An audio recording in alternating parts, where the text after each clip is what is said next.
Satellite picture ने खोल दी Trump के दावे की पोल। फोर्दो के एंट्री गेट को छोड़कर कहीं नहीं दिख रहा नुकसान।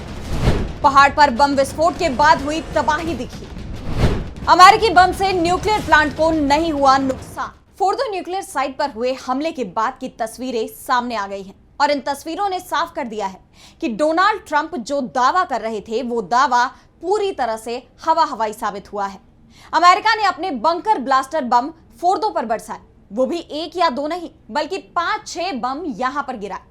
बमबारी के बाद अमेरिकी राष्ट्रपति डोनाल्ड ट्रंप ने कहा कि फोर्दो पूरी तरह तबाह हो गया है। नेतन्याहू अमेरिकी हमले से गदगद दिखाई दे रहे हैं। वो बात अलग है कि उसके बाद से इजराइल में तबाही मची हुई है। ईरान की मिसाइलों का सैलाब आया हुआ है। इजराइल के एक के बाद एक शहर मलबे में बदल रहे हैं। ऐसे में जब ये खबर सामने आ रही है कि फोर्दो न्यूक्लियर प्लांट को कोई नुकसान नहीं हुआ है, तो इस खबर ने अमेरिका और इजराइल दोनों की ही भद्दपीट कर रख दी। उन्हें समझ में नहीं आ रहा कि जो सैटेलाइट इमेज सामने आई है उसके बाद कैसे अपने हमले को लेकर जो दावे किए जा रहे थे उसका बचाव किया जाए। तो क्या है इन सैटेलाइट तस्वीरों में, आज हम उसी पर अपनी स्पेशल रिपोर्ट में करेंगे बात, और ईरान ने क्या कहा है यह भी बताएंगे। नमस्कार, मैं आराधना। तो शुरू करते हैं हमारी एक खास रिपोर्ट। अमेरिका ने रविवार को ईरान में 3 परमाणु ठिकानों को निशाना बनाया है। अमेरिका के निशाने पर खास तौर पर फोर्दो की न्यूक्लियर साइट थी जो जमीन के सैकड़ों फीट नीचे है। अमेरिकी हमलों में फोर्दो साइट को नुकसान हुआ है, लेकिन यह नुकसान कोई बहुत ज्यादा बड़ा नहीं है, बहुत ही मामूली नुकसान है। साइट के अंदर से नुकसान की कोई खबर सामने नहीं आई है। कहीं से न्यूक्लियर लीक भी नहीं हुआ है। सऊदी अरब ने भी अमेरिकी हमले के बाद किसी भी भारी नुकसान की संभावना से इनकार किया है। ईरान ने तो साफ कह दिया है कि कोई नुकसान नहीं हुआ है और ईरान के दावे की पुष्टि सैटेलाइट तस्वीरों में हो रही है। सिर्फ एंट्री गेट पर बमबारी से मलबा जमा हो गया। साइट की सैटेलाइट तस्वीरों से यह भी दिखाई दे रहा है, लेकिन इसके अलावा कोई बड़ा नुकसान नहीं हुआ। ईरान की ओर से अभी तक साइट के नुकसान का सटीक आकलन पेश नहीं किया गया है, लेकिन उसकी तरफ से शुरुआती प्रतिक्रिया में यह साफ कर दिया गया कि नुकसान बहुत बड़ा नहीं है। ऐसे में एंट्री गेट खुलने के बाद तस्वीर पूरी तरह से साफ हो जाएगी, लेकिन सैटेलाइट तस्वीर में कहीं से भी यह नजर नहीं आ रहा है कि फोर्दो ढह गया है। अमेरिकी हमले से इस साइट का रास्ता बनने वाली सुरंग बंद हो गई है। इन प्रवेश सुरंगों के सील होने से ईरान को अब अंदर तक कुछ भी पहुंचाने के लिए यहां चीजों को दुरुस्त करना होगा। सैटेलाइट तस्वीरों में पाया गया कि पहाड़ के कुछ हिस्सों का रंग बदला और इसकी आकृति पिछली तस्वीरों की तुलना में अलग दिख रही है। अमेरिकी हमले के पहले और बाद की सैटेलाइट तस्वीरों में कुछ बदलाव दिखाई दे रहा है। विस्फोट के कारण साइट के चारों ओर मलबा फैल गया है। मलबे के बड़े ढेर से यह पता चलता है कि इस सुविधा पर विशेष अमेरिकी बंकर बस्टर बमों का इस्तेमाल किया गया। साइट के पास हवा में छाया हल्के भूरे रंग का धुआं भी इस दावे पर मुहर लगा रहा है, लेकिन साइट के अंदर किसी भी नुकसान को सैटेलाइट तस्वीर में नहीं दिखाया जा रहा। पहाड़ का एक हिस्सा ही ढहा है, बाकी के हिस्से को नुकसान जरूर हुआ है, लेकिन फोर्दो के ढहने के अमेरिकी दावे पूरी तरह से गलत दिख रहे हैं। आपको बता दें कि ईरान का फोर्दो फ्यूल एनरिचमेंट प्लांट भूमिगत यूरेनियम संवर्धन केंद्र है जो पहाड़ों के सैकड़ों फीट नीचे स्थित है। ईरान के परमाणु कार्यक्रम में इस साइट की बहुत अहमियत है। अमेरिका ने फोर्दो के अलावा नतांज और इस्फहान को भी निशाना बनाया है। नतांज ईरान का मुख्य संवर्धन केंद्र है जहां हजारों सेंट्रीफ्यूज काम करते हैं। वहीं इस्फहान यूरेनियम रूपांतरण संयंत्र है जहां गैस रूपांतरण से लेकर ईंधन छड़ों का निर्माण होता है।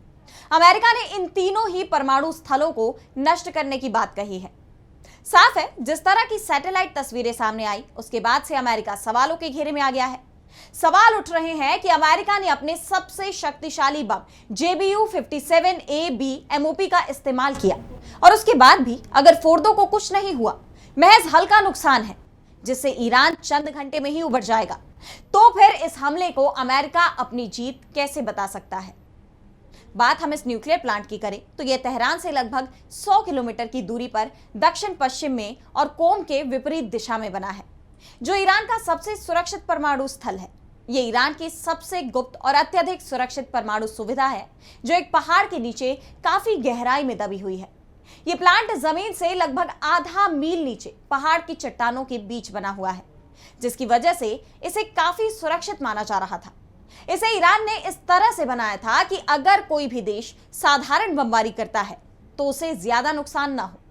इसके बाद इजरायल ने अमेरिका से मदद मांगी क्योंकि इजरायली बम इसका कोई भी नुकसान नहीं कर पा रहे थे, जिसके बाद अमेरिका ने बमों का पूरा पेलोड गिराया है। इजरायली और अमेरिकी हमलों से पहले इस सुविधा में लगभग 2000 सेंट्रीफ्यूज संचालित थे, जिनमें से अधिकांश उन्नत IR-6 मशीनें थी, जिनमें से 350 तक 60% तक संवर्धन कर रहे थे। अमेरिका, ब्रिटेन और फ्रांस ने साल 2009 में घोषणा की कि ईरान सालों से गुप्त रूप से फोर्दो का निर्माण कर रहा था और इसकी जानकारी IAEA को नहीं दी गई। हाल ही में फोर्दो न्यूक्लियर साइट की सैटेलाइट तस्वीरें सामने आई थी, जिसमें पहाड़ों के एक समूह में बनी 5 सुरंगें देखी जा सकती हैं। इसके अलावा एक बड़ा सहायक ढांचा और एक विस्तृत सुरक्षा घेरा भी दिखाई दिया। ये ईरान के पवित्र शहर कोम के पास स्थित है।